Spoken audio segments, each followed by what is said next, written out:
Good morning. Today we have to start a new chapter which is decimal numbers. A decimal number allows us to have more accurate numbers, so we can use decimal for counting money accurately.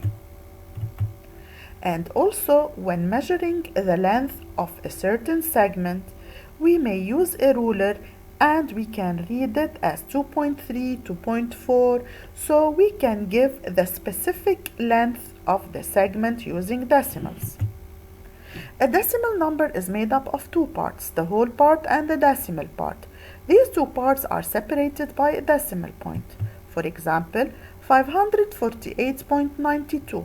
548 is the whole part, while the 92 is the decimal part.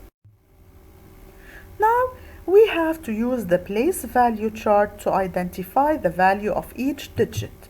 548 is the whole part and 92 is the decimal part.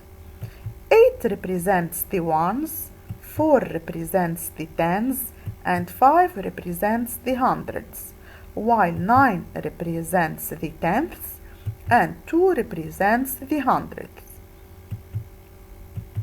In the given figure, we have one shaded column out of 10 columns. So we read it as 1/10, which is equal to 1 out of 10 in fraction form and 0.1 in decimal form.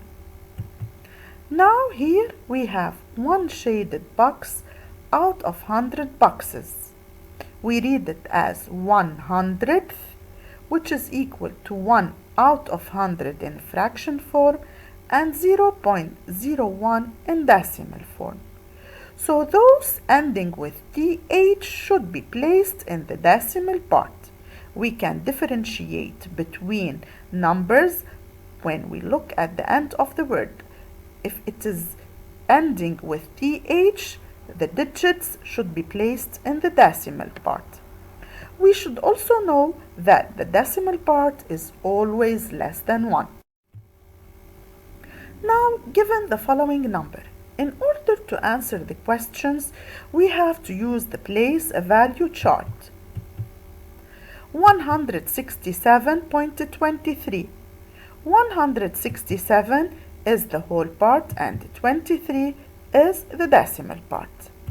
So, the 7 represents the ones, 6 represents the tens, and 1 represents the hundreds.